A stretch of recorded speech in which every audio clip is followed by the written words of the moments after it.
में आपका स्वागत है। मैं प्रशांत भारद्वाज। इस समय की एक बड़ी अपडेट साउथ कश्मीर के शोपियां डिस्ट्रिक्ट में आ रही है। वहां पर अब से कुछ देर पहले एक एनकाउंटर शुरू हुआ है सिक्योरिटी फोर्सेज और मिलिटेंट्स के बीच।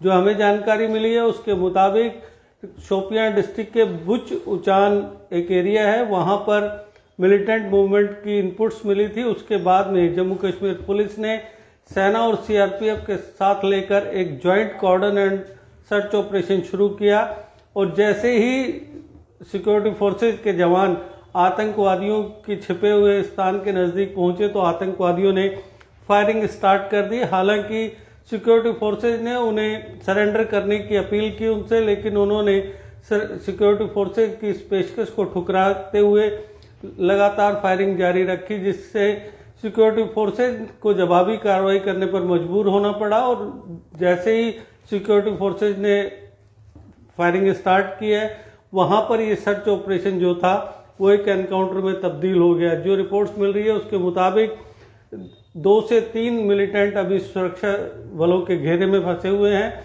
मैं आपको बताना चाहूँगा कि सुबह भी शोपियां जिला चर्चा में आया था क्योंकि वहाँ पर एक डेड बॉडी बरामद हुई थी जिसमें गोलियों के निशान थे और बाद में जब उसकी तफ्तीश की गई तो पता लगा कि वो पाकिस्तान में बैठे एक जैश कमांडर का भाई था जिसे वहां पर मार कर डाल दिया गया था। तो उसके बाद में ये एक और अभी डेवलपमेंट हुई है कि अब से कुछ देर पहले शोपियां डिस्ट्रिक्ट के इस इलाके के अंदर एनकाउंटर शुरू हुआ है, जबकि जो डेड बॉडी थी वो दूसरे इलाके में बरामद की गई थी।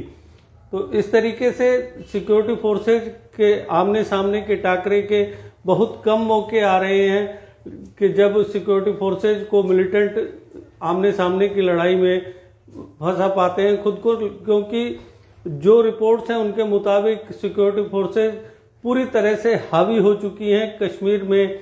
जितने के जो भी हिस्से हैं जहां पर मिलिटेंट एक्टिव हैं उनके खिलाफ पूरी तरह से सिक्योरिटी फोर्सेज हावी हैं और यही वजह है कि डायरेक्ट कांटेक्ट से बचते फिरते हैं आतंकवादी। और उसकी वजह से उन्होंने हाल ही में जो एक तरीका अपनाया है कि पिस्टल का इस्तेमाल कर रहे हैं कि पिस्टल छोटी होती है और वो किसी को भी टारगेट करके निशाना बना लेते हैं और कामयाब हो जाते हैं वहां से फरार होने में। लेकिन जब अगर हम एनकाउंटर की बात करें तो एनकाउंटर में जो भी रिलेटेड मिलिटेंट ऑर्गेनाइजेशन है उसको नुकसान उठाना पड़ता है, क्योंकि सिक्योरिटी फोर्सेज जो भी घेरे में फंसे होते हैं मिलिटेंट उनको मार गिराने में कामयाब हो जाते हैं।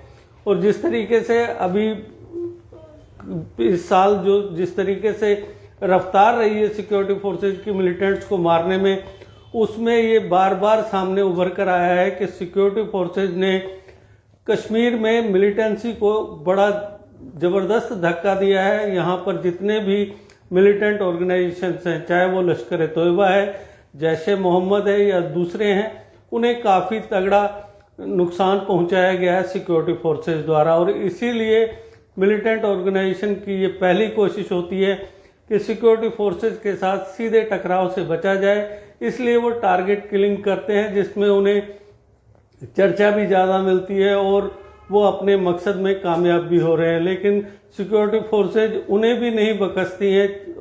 ये जरूर कहा जा सकता है कि उसमें वक्त थोड़ा सा ज़्यादा लग जाता है, लेकिन सिक्योरिटी फोर्सेज आखिरकार जो मासूमों के हत्यारे हैं उनको ठिकाने लगाने में कामयाब हो रही हैं। और जिस तरीके से हाल ही के दिनों के अंदर जिंदा मिलिटेंट्स पकड़े गए हैं, इसके अलावा जो ओवर ग्राउंड वर्कर्स हैं जो अलग अलग मिलिटेंट ऑर्गेनाइजेशन की रीढ़ की हड्डी माने जाते हैं, उन्हें भी गिरफ्तार किया गया है। तो उससे के साथ ही बहुत भारी तादाद में हथियार, गोला बारूद आदि भी बरामद किया गया, जिससे ये साम नजर आ रहा है कि अब मिलिटेंसी धीरे धीरे खत्म होने की कगार पर पहुंच रही है। बस मौका है कि सही मौके का इंतजार है। जिस दिन वो मौका आएगा उस दिन मिलिटेंसी को पूरी तरह से खत्म कर दिया जाएगा। और इसी के लिए सिक्योरिटी फोर्सेज के जवान अब तक ना जाने कितने जवान, कितने ऑफिसर्स अपनी शहादत दे चुके हैं। तो एक ना एक दिन तो वो शहादत कामयाब होगी और कश्मीर से मिलिटेंसी खत्म होगी। तो मैं आपको एक बार फिर से बता दूं कि शोपियां डिस्ट्रिक्ट में अब से कुछ देर पहले एक एनकाउंटर शुरू हुआ है सिक्योरिटी फोर्सेज और मिलिटेंट के बीच में, और जैसी कि हमें रिपोर्ट्स मिल रही है 2 से 3 मिलिटेंट जो हैं वो सिक्योरिटी फोर्सेज के घेरे में फंसे हुए हैं। इस बारे में और अधिक जानकारी का है, जैसे ही हमें जानकारी मिलती है हम आपके साथ शेयर करेंगे। जुड़े रहिए जेके अपडेट के साथ।